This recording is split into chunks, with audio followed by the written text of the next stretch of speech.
Continuamos con Sherlock Holmes, el vampiro de Sussex.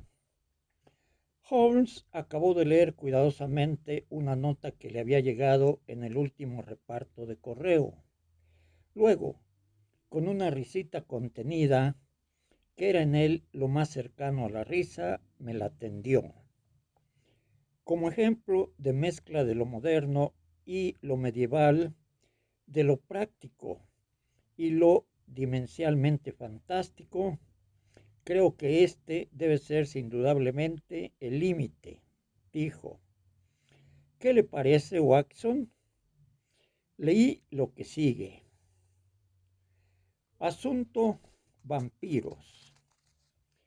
Señor, nuestro cliente, el señor Robert Ferguson de Ferguson and Whitehouse, mayoristas de té de Mincing Lane, nos ha dirigido una consulta con fecha de la presente en relación a los vampiros. Dado que nuestra firma está enteramente especializada en impuestos de maquinaria, el asunto difícilmente queda dentro de nuestra esfera de actividades. Y en consecuencia, hemos recomendado al señor Ferguson que le visite a usted y le exponga el caso. No hemos olvidado el éxito de su actuación en el caso de Matilda Briggs. Quedamos, querido señor Holmes, sinceramente suyos. Morrison y Dodds. Matilda Briggs no era el nombre de ninguna joven. Watson, dijo Holmes en tono reminiscente, era un buque relacionado con la rata gigante de Sumatra. Es una historia que el mundo no está todavía preparado para oír. Pero, ¿qué sabemos de vampiros? ¿Entra eso en nuestra esfera de actividades? Cualquier cosa es mejor que la inactividad, pero lo cierto es que parece como si nos hubieran trasladado a un cuento fantástico de los hermanos Grimm. Extiende el brazo, Watson, y veamos qué nos cuenta la V. Me eché hacia atrás y tomé el enorme fichero al que Holmes había aludido. Lo sostuvo sobre las rodillas y su mirada fue pasando, lenta y amorosamente, por el registro donde los viejos casos se mezclaban con la información acumulada a lo largo de su vida. El viaje de Gloria Scott, leyó, fue un feo asunto. Me parece recordar que usted lo puso por escrito, Watson, aunque no puedo felicitarle por el resultado. Víctor Lynch, el falsificador. Veneno, lagarto venenoso o gila. Un caso notable ese. Victoria, la bella del circo. Vanderbilt y el ladrón ambulante, víboras. Víctor, el asombro de Hammersmith. Vaya, vaya, querido viejo índice, nada se le escapa. Escuche esto, Watson. Vampirismo en Hungría y también vampiros en Transilvania. Recorrió impacientemente las páginas con la mirada, pero al cabo de una breve lectura ensimismada, dejó a un lado el enorme registro con un gruñido de decepción. Basura, Watson, basura. ¿Qué tenemos nosotros que ver con cadáveres andarines que solo se quedan en sus tumbas si se les clava una estaca en el corazón? Es pura chifladura. Pero, indudablemente, dije yo, el vampiro no era necesariamente un muerto. Una persona viva podría tener la costumbre, He leído algo, por ejemplo, de viejos que chupaban la sangre de jóvenes para apoderarse de su juventud. Tiene usted razón, Watson. Es una de esas referencias. Se menciona esta leyenda. Pero ¿vamos a prestar seriamente atención a esta clase de cosas? Esta agencia pisa fuertemente el suelo y así debe seguir. El mundo es suficientemente ancho para nosotros. No necesitamos fantasmas. Me temo que no podemos tomarnos al señor Robert Ferguson demasiado en serio. Quizá esta nota sea suya y pueda arrojar alguna luz sobre lo que le preocupa. Tomó una segunda carta que había permanecido olvidada sobre la mesa mientras había estado absorto en la primera. Empezó a leerla con una sonrisa divertida en el rostro, pero esa expresión se fue mutando en otra de intenso interés y contracción. Cuando terminó, permaneció algún rato perdido en meditaciones, jugueteando con la carta entre los dedos. Finalmente se despertó sobresaltado de su ensueño. Mansión Cheeseman, Lamberley. ¿Dónde está Lamberley? Está en Sussex, al sur de Horsham. No muy lejos, ¿eh? ¿Y la mansión Cheeseman? Conozco esa zona, Holmes. Está llena de viejas casas que llevan los nombres de los hombres que las construyeron hace siglos. Tiene usted las mansiones Audley y Harvey y Carrington. A la gente se la ha olvidado, pero sus nombres viven en sus casas. Precisamente, dijo Holmes fríamente, era una de las peculiaridades de su modo de ser, orgulloso y reservado, el que si bien almacenaba muy rápida y cuidadosamente en el cerebro toda nueva información, raras veces daba muestras de agradecimiento a aquel que se la hubiera proporcionado. Estoy por afirmar que sabemos muchas más cosas de la mansión Cheeseman en Lamberley. Antes de haber terminado con esto, la carta es, tal vez como esperaba, de Robert Ferguson. A propósito, dice que le conoce a usted. ¿Que me conoce? Mejor lea la carta. Me tendió la carta. Llevaba el encabezamiento citado y decía así: Estimado señor Holmes, me ha sido usted recomendado por mis abogados, pero a decir verdad, el asunto es tan extraordinariamente delicado que resulta sumamente difícil hablar de él. Concierne a un amigo mío, en cuyo nombre actúo. Este caballero se casó hará como 5 años con una dama peruana, hija de un negociante peruano, al que había conocido en relación con la importación de nitratos. La dama era muy hermosa, pero su cuna extranjera y su distinta religión determinaron siempre una separación de intereses y de sentimientos entre marido y mujer. De modo que, al cabo de un tiempo, el amor de mi amigo hacia ella pudo enfriarse y pudo considerar aquel matrimonio como un error.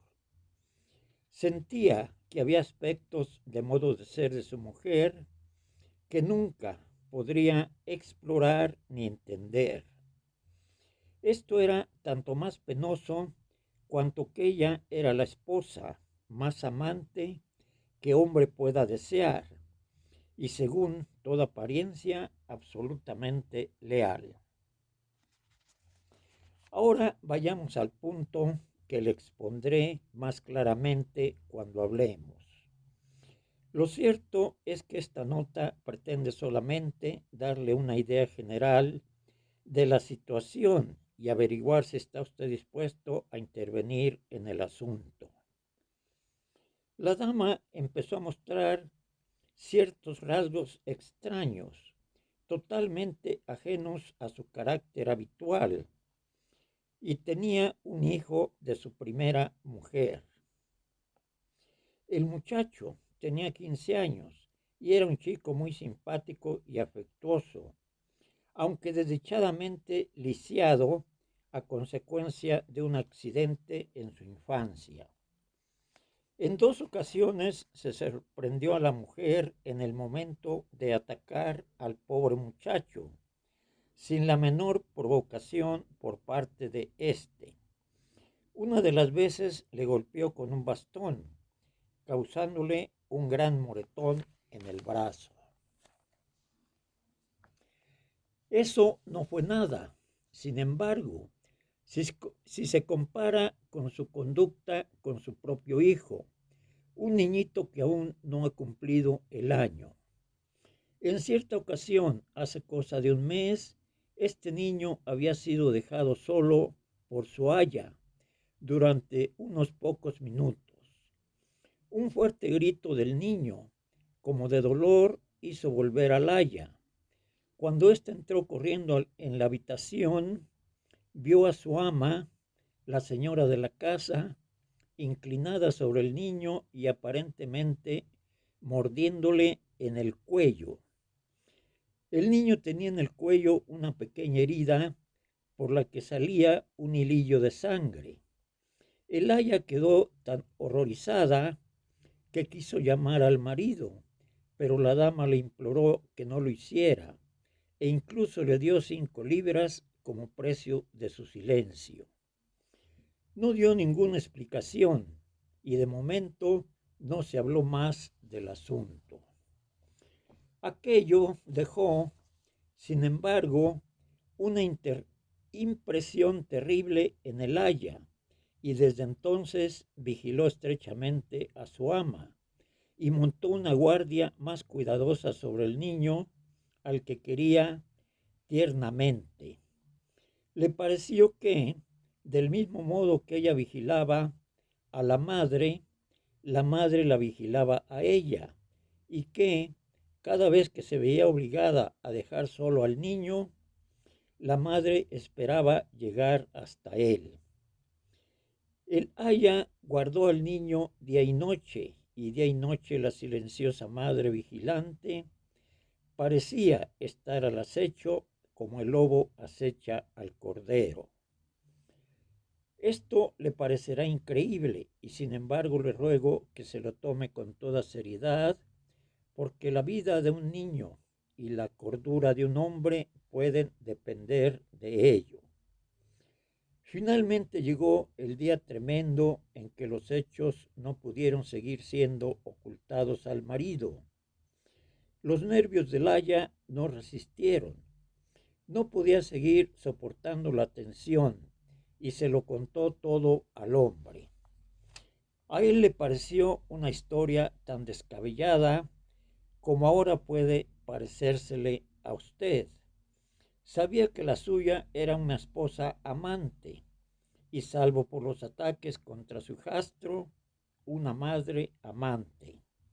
¿Cómo entonces era posible que hubiera herido a su querido niñito?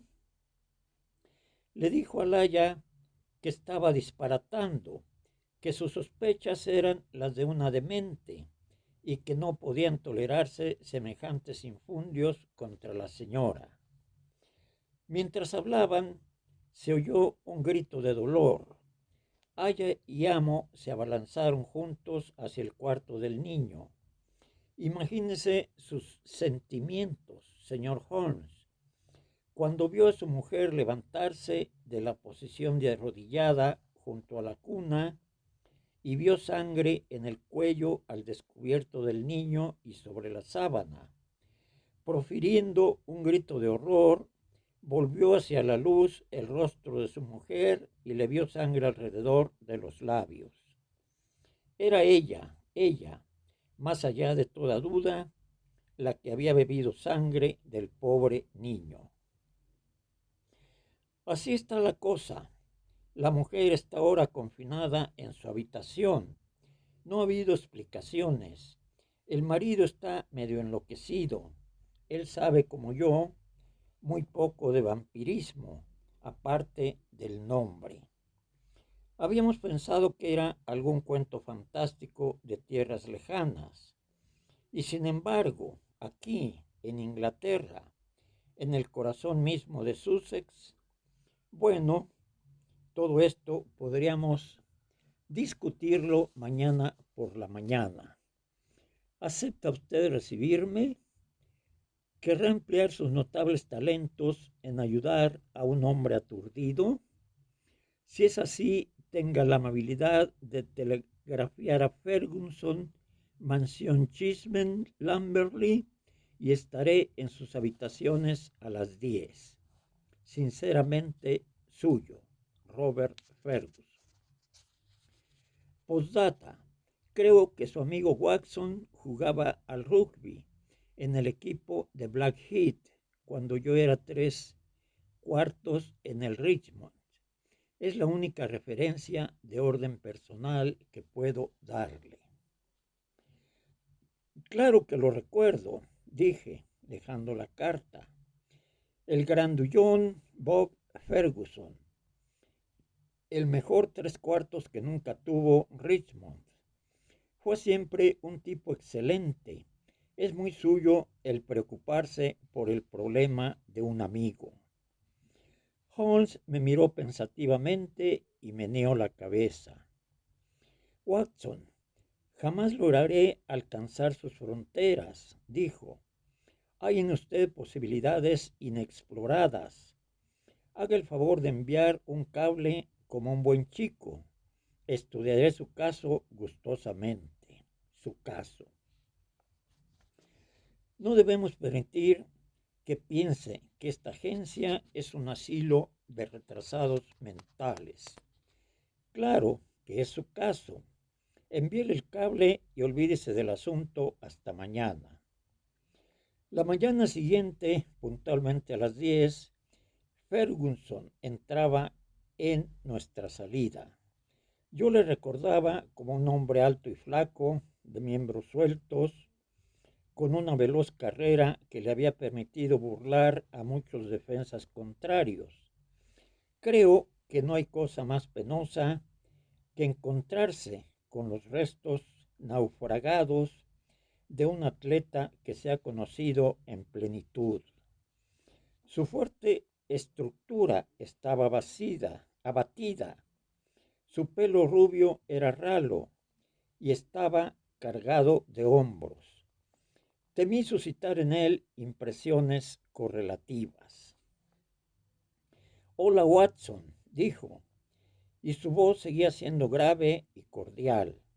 ¿No tiene usted exactamente el mismo aspecto del hombre al que yo tiré por encima de las cuerdas en Old Deer Park?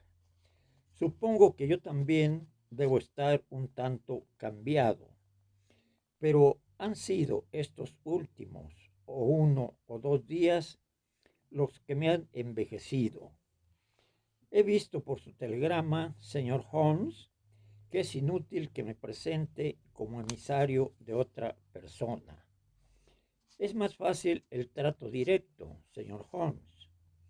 Desde luego, pero usted puede suponer lo difícil que resulta hablar así de la mujer que uno está obligado a proteger y ayudar. ¿Qué puedo hacer? ¿Cómo voy a acudir a la policía con semejante historia? Pero hay que proteger a los niños. ¿Es que está loca, señor Holmes? ¿Llevará eso en la sangre? ¿Ha conocido usted algún caso parecido en su carrera? Por el amor de Dios, deme algún consejo, porque ya no doy más de mí. Es muy natural, señor Ferguson. Ahora siéntese y cálmese. y deme algunas respuestas claras. Puedo asegurarle que yo sí puedo dar muchísimo más de mí y que confío en encontrar alguna solución. Ante todo, dígame qué pasos ha dado. ¿Sigue su mujer cerca de los niños? Tuvimos una escena terrible. Es una mujer amantísima, señor Holmes. Si alguna vez una mujer ha amado a su marido en cuerpo y alma, esa es ella. Le partió el corazón el que yo hubiera descubierto ese secreto, ese horrible e increíble secreto. Ni siquiera dijo nada. No dio a mis reproches otra respuesta que una expresión como enloquecida y desesperada en sus ojos al mirarme. Luego se fue corriendo a su habitación y se encerró en ella. Desde entonces se ha negado a verme. Tiene una doncella llamada Dolores, que ya estaba a su servicio antes de que se casara. Es una amiga más que una criada. Le lleva la comida. Entonces, ¿el niño no está en peligro inmediato? La señora Mason, el aya, ha jurado que no lo dejará ni de día ni de noche. Puedo confiar por entero en ella. Más que por él, estoy inquieto por el pobrecito Jack, porque tal como le dije en mi nota, ha sido atacado por ella 2 veces. Pero sin sufrir heridas, no, le golpeó salvajemente. Es una cosa todavía más terrible, si se tiene en cuenta que es un pobre inválido inofensivo. Las duras facciones de Ferguson se dulcificaron al hablar de su chico. Uno pensaría que la condición del muchacho ablandaría el corazón de cualquiera. Una caída en la niñez y la columna vertebral deformada, señor Holmes, pero por dentro el más dulce y afectuoso de los corazones. Holmes había tomado la carta del día anterior y la estaba releyendo. ¿Qué otros ocupantes tiene su casa, señor Ferguson? 2 criados que no hace mucho que están a nuestro servicio. Un mozo de cuadras, Michael, que duerme en la casa. Mi mujer, yo mismo, mi chico Jack el pequeño, Dolores y la señora Mason. Eso es todo. Conjeturo que no conocía usted bien a su esposa en la época de su matrimonio. Hacía solo unas pocas semanas que la conocía. ¿Cuánto tiempo ha estado con ella la doncella Dolores? Algunos años. Entonces, Dolores debe conocer mejor que usted el carácter de su mujer. Sí, podría decirse que sí. Holmes anotó algo. Imagino, dijo, que puede ser más útil en Lamberley que aquí. Es eminentemente un caso de investigación personal. Si la dama permanece en su habitación, nuestra presencia no puede irritarla ni incomodarla. Naturalmente nos alojaremos en la posada. Ferguson tuvo un gesto de alivio. Esto es lo que yo esperaba, señor Holmes. Hay un tren excelente que sale a las 2 de la estación Victoria. Si puede venir, claro que iremos. Ahora tenemos un bache de trabajo. Puedo concederle indivisamente mis energías. Naturalmente, Watson nos acompaña, pero hay 1 o 2 puntos de los que quisiera estar seguro antes de partir. Esa desdichada dama, tal como lo entiendo, ha atacado aparentemente a ambos niños, a su propio hijo y al del primer matrimonio de usted. Así es, pero estos ataques toman formas diferentes, ¿no es cierto? Golpeó a su hijastro. Una vez con un bastón y otra salvajemente con las manos. No dio ninguna explicación de por qué le golpeaba, ninguna, salvo que le odiaba. Una y otra vez dijo esto. Bueno, no se desconoce esto en las madrastras. Celos póstumos, por decirlo de algún modo. ¿Es celosa la dama por naturaleza? Sí, es muy celosa.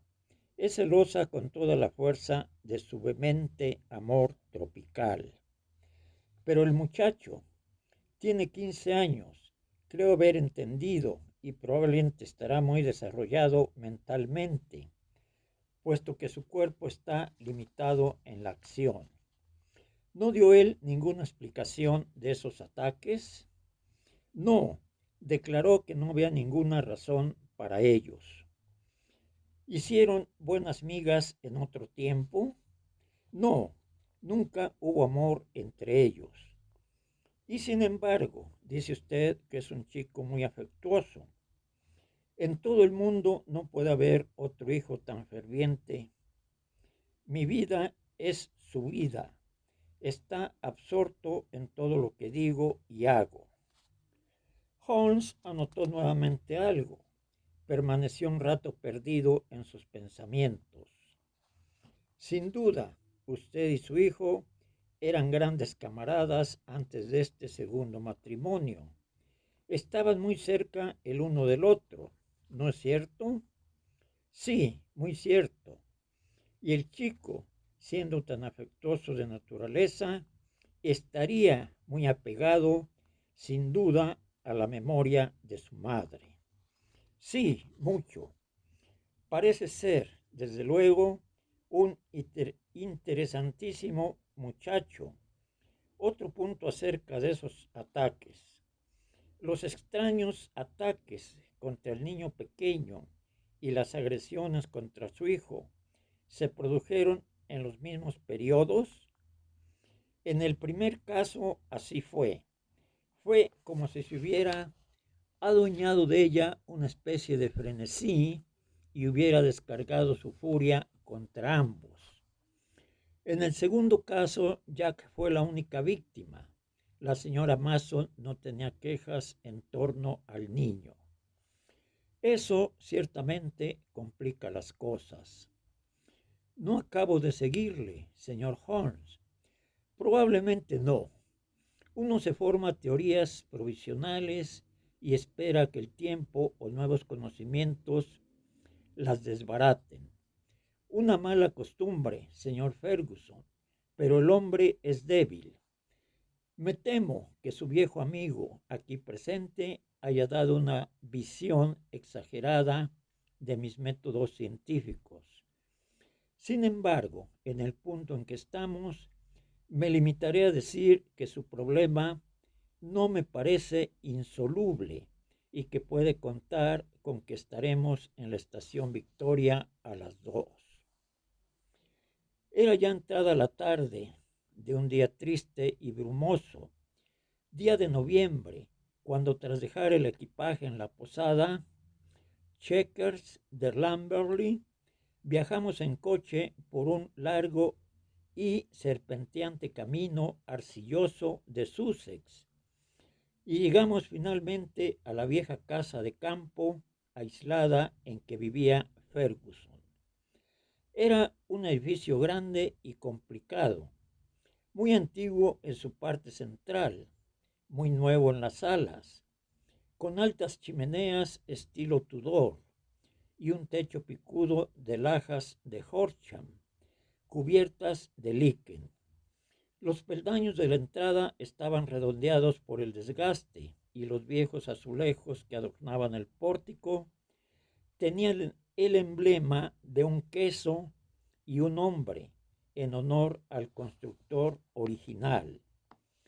En el interior, los techos estaban estriados por macizas vigas de roble y los suelos irregulares se combaban en pronunciadas curvas.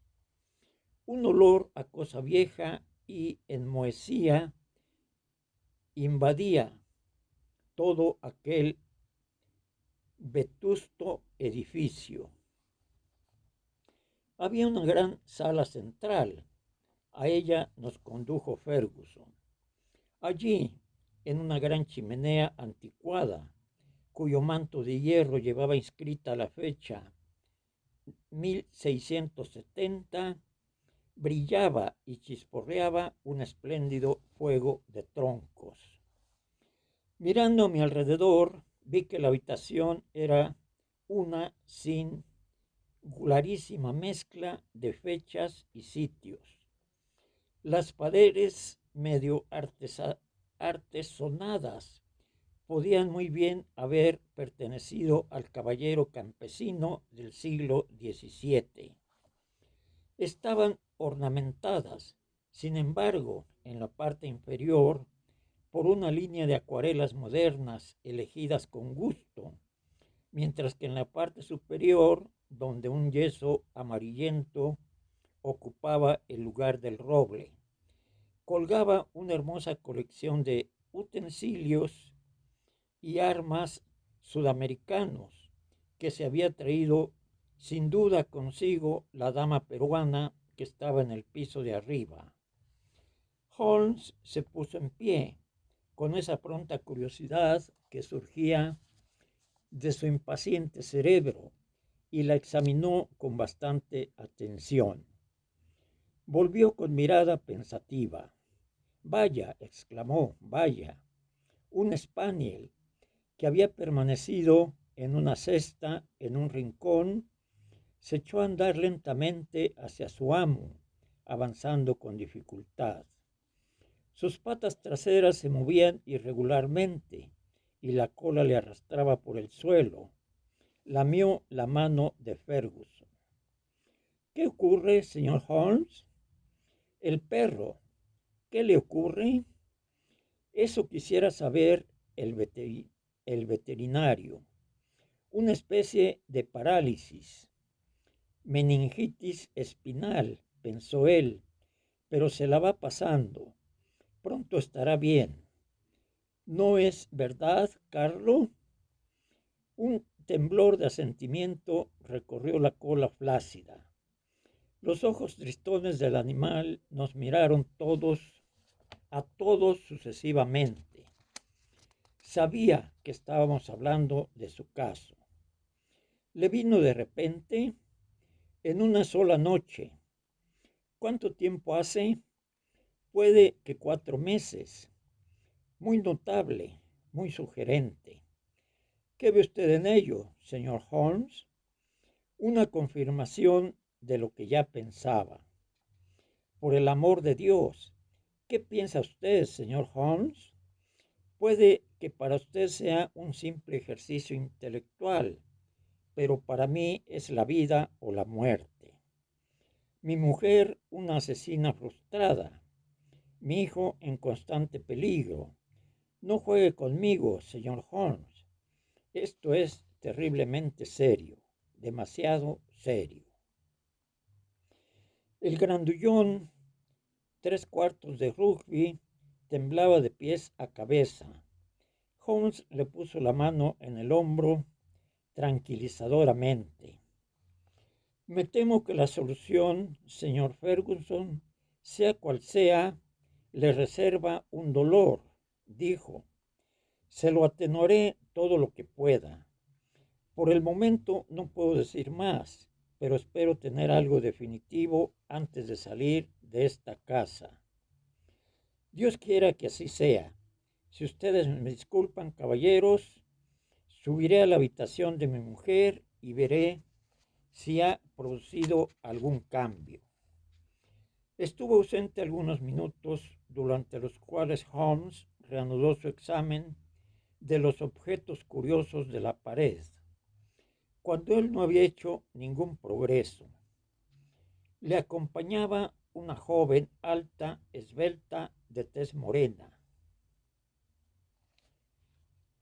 El té está listo, Dolores, dijo Ferguson. Cuídese de que su ama tenga todo lo que desee. Está muy mala, exclamó la muchacha, mirando a su amo con ojos indignados. No pide comida, está muy mala. Necesita un médico. Me daba miedo estar sola con ella sin un médico. Ferguson me miró con una interrogación en los ojos. Me encantaría ser de alguna utilidad. ¿Recibirá su ama al doctor Watson? Que venga, no se lo preguntaré. Necesita un médico. Entonces iré con usted de inmediato. Seguí a la muchacha que temblaba presa de un fuerte nerviosismo por las escaleras y por un viejo pasillo. A su extremo había una maciza puerta lañada de hierro. Se me ocurrió al verla que si Ferguson trataba de llegar por la fuerza junto a su mujer, la cosa no le resultaría fácil. La muchacha se sacó una llave del bolsillo y las pesadas planchas de roble crujieron sobre sus viejos goznes. Entré y ella me siguió rápidamente, cerrando la puerta detrás suyo. En la cama había una mujer, evidentemente con mucha fiebre. Estaba consciente solo a medias, pero cuando entré unos ojos asustados pero hermosos me miraron con miedo. Al ver a un extraño, al ver a un extraño, pareció sentir alivio y con un suspiro dejó caer nuevamente la cabeza sobre la almohada. Avancé hacia ella, pronunciando algunas palabras de confortación, y permaneció quieta mientras le tomaba el pulso y la temperatura.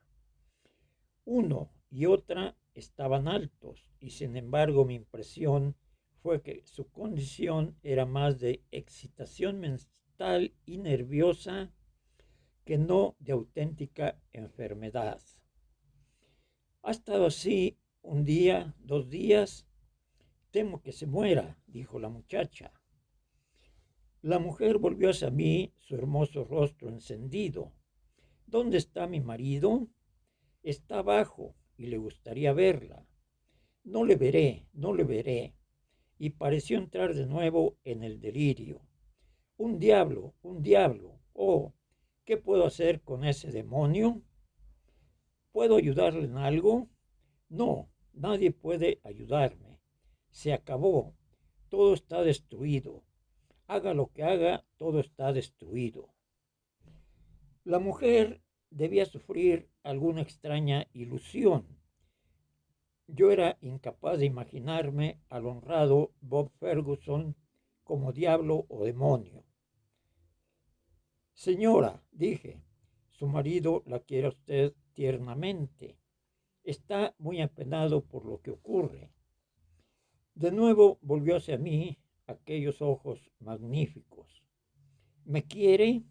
Sí, pero ¿es que yo no le quiero a él? No le quiero hasta el punto de sacrificarme antes de romper su querido corazón. Así es como le quiero, y sin embargo él podría pensar de mí, pudo hablarme de aquel modo. Está muy dolorido, pero es incapaz de entender. No, no puede entender, pero debería confiar. ¿Por qué no habla con él? Sugerí. No, no, no puedo olvidar aquellas palabras terribles ni su expresión. No le veré, ahora váyase, no puede hacer nada por mí. Dígale solamente una cosa, quiero a mi hijo. Tengo derecho a mi hijo. Este es el único mensaje que puedo enviarle. Se volvió de cara a la pared y no dijo más. Volví a la sala de abajo, donde Ferguson y Holmes seguían todavía sentados junto al fuego. Ferguson escuchó pensativamente mi narración de la entrevista. ¿Cómo puedo mandarle a su hijo? Dijo. ¿Cómo voy a saber qué extraño impulso puede entrarle? ¿Cómo podré jamás olvidar cómo se levantó al lado de la cuna con sangre en los labios? Se estremeció al recordar. El niño estaba seguro con la señora Mason y debe seguir con ella. Una doncella de elegante uniforme, la única cosa moderna que yo hubiera visto en la casa, había traído un poco de té. Mientras lo estaba sirviendo, se abrió la puerta y un jovencito entró en la habitación. Era un muchacho que llamaba la atención. Cara pálida, cabello rubio, expresivos ojos azul pálido que se encendían en súbita llama de emoción y alegría cuando su mirada se posaba en su padre. Se abalanzó hacia él y le rodeó el cuello con los brazos, con el abandono de una adolescente enamorada. Oh, papá, gritó, no sabía que ya estuvieras de vuelta. Habría estado aquí esperándote. Oh, qué contento estoy de verte. Ferguson se liberó suavemente del brazo con ciertas muestras de turbación. Querido muchacho, dijo, dando unos tiernos golpecitos en la rubia cabeza, he vuelto pronto porque he podido convencer a mis amigos, el señor Holmes y el doctor Watson, para que vinieran a pasar la velada con nosotros. ¿Es el señor Holmes el detective? Sí.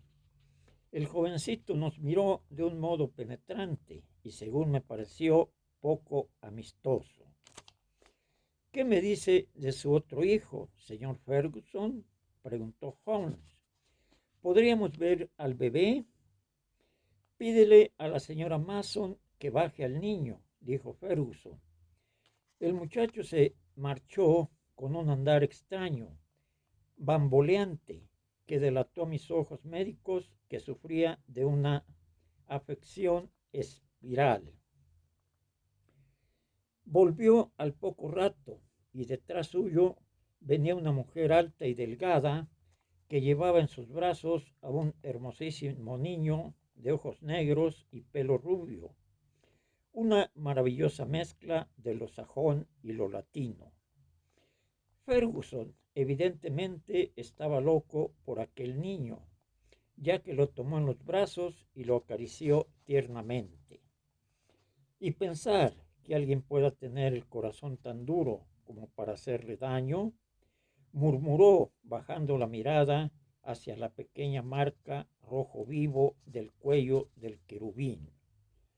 Fue en aquel momento cuando casualmente miré a Holmes, viéndole una expresión singularísima, concentrada. Su cara estaba inmóvil, como tallada en marfil, y sus ojos, que por un momento habían mirado a su padre e hijo, estaban ahora enfocados con vehemente curiosidad en algo que se encontraba al otro extremo de la habitación. Siguiendo su mirada, no pude suponer otra cosa sino que a través de la ventana contemplaba el melancólico jardín mojado. Cierto que había una persiana medio cerrada por la parte de afuera, obstruyendo la visión, pero con todo era indudablemente la ventana lo que Holmes miraba en concentrada atención. Luego sonrió y su mirada volvió al bebé. En su cuello regordete estaba la pequeña señal hinchada. Sin decir nada, Holmes la examinó atentamente. Finalmente tomó y agitó levemente uno de los pequeños puños que revoloteaban ante su cara. Adiós, hombrecito. Has tenido un extraño comienzo en la vida. Ya quisiera tener unas palabras con usted en privado. Se la llevó aparte y le habló vehementemente durante algunos minutos. Solo pude oír las últimas palabras que fueron: espero que su inquietud no tarde en quedar apaciguada. La mujer, que parecía ser una criatura de la especie huraña y silenciosa, se retiró con el niño. ¿Cómo es la señora Mason?, preguntó Holmes. No muy convincente externamente, como puede ver, pero tiene un corazón de oro y quiere muchísimo al niño. ¿Te gusta la señora Mason, Jack? Holmes se volvió repentinamente hacia el muchacho, cuya expresiva cara se ensombreció. Negó con la cabeza. Jackie tiene agrados y desagrados muy acentuados, dijo Ferguson, rodeando con el brazo los hombros del muchacho. Afortunadamente yo estoy entre sus agrados. El chico apoyó arrulladoramente la cabeza en el pecho de su padre. Ferguson lo separó suavemente. Vete ya, Jackie pequeño, dijo, y contempló a su hijo con mirada amorosa hasta que hubo desaparecido. Ahora, señor Holmes, prosiguió, cuando el chico se hubo ido, realmente me doy cuenta de que le he mentido en un problema sin solución, porque ¿qué puede hacer aparte de concederme su simpatía? Debe ser un asunto extremadamente delicado y complejo desde su punto de vista. Es ciertamente delicado, dijo mi amigo, con una sonrisa divertida, pero ahora no se me presenta complejo. Ha sido un caso propio para la deducción intelectual, pero cuando esta deducción intelectual original se ve confirmada punto por numerosos incidentes independientes, entonces por subjetivo se hace objetivo y podemos decir confiadamente que hemos llegado a la meta. De hecho, ya había llegado a ella antes de salir de Baker Street. El resto ha sido meramente observación y confirmación. Ferguson se llevó su manaza a la arrugada frente. Por el amor del cielo, Holmes, dijo roncamente, si es usted capaz de ver la verdad de este asunto, no me mantenga en la inquietud. ¿En qué posición me encuentro? ¿Qué debo hacer? No me importa cómo haya llegado usted a establecer los hechos mientras realmente los conozca. Desde luego, le debo una explicación y la tendrá, pero ¿me permite llevar las cosas a mi manera? ¿Puede recibirnos la dama Watson?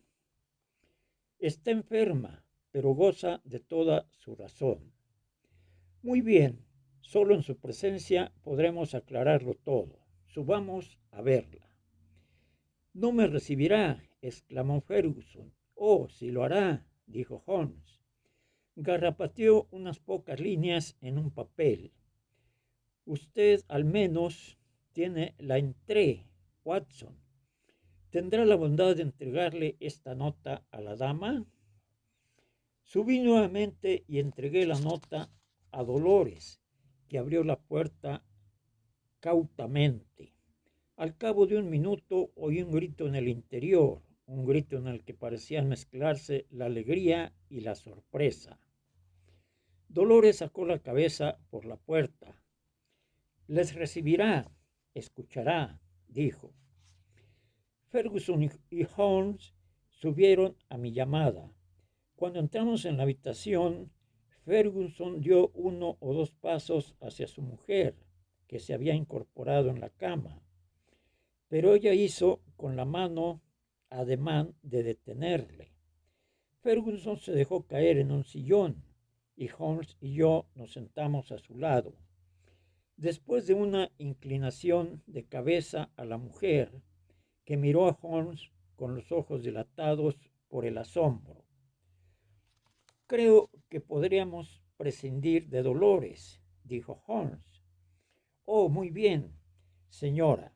Si prefiere que se quede, no tengo nada que objetar. Mire, señor Ferguson, soy un hombre ocupado con muchas visitas y mis métodos tienen que ser breves y directos. La operación quirúrgica más rápida es la menos dolorosa. Permítame que antes que nada le diga lo que tranquilizará su espíritu. Su mujer es muy buena, muy amante y ha sido tratada muy mal. Ferguson se puso en pie con un grito de alegría. Demuéstreme eso, señor Holmes, y estaré en deuda con usted para siempre.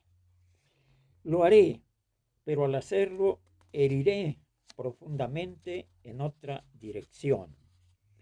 No me importa si libera de culpa a mi mujer. Todo lo demás que hay en el mundo no es nada comparado con eso.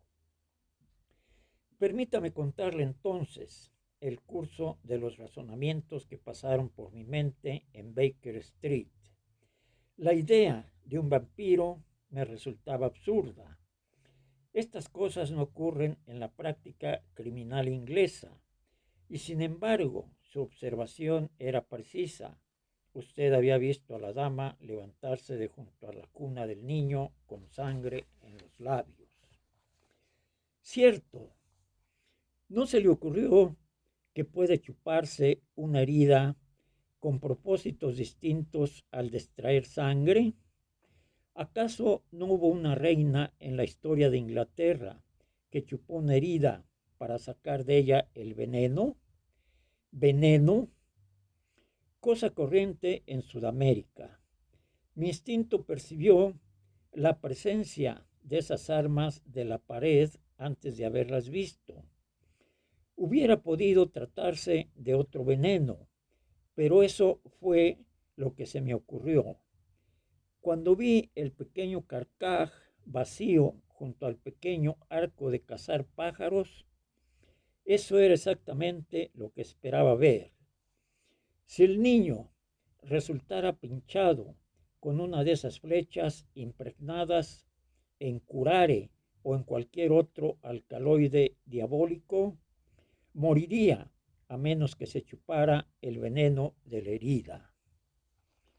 Y el perro, si alguien fuera a usar un veneno como ese, no lo probaría primero para comprobar que no había perdido sus virtudes. No había previsto al perro, pero al menos lo entendí y encajó en mi reconstrucción. ¿Entiende ahora? Su mujer tenía un ataque de esa clase. Vio que se producía y salvó la vida del niño. Y sin embargo no quiso contarle a usted la verdad, porque sabía cuánto quería usted al muchacho y temió romperle el corazón. Jackie, le estuve observando hace unos momentos, cuando usted acariciaba al pequeño. Su cara se reflejaba claramente en la ventana, porque la persiana cerrada convertía el cristal en espejo. Vi en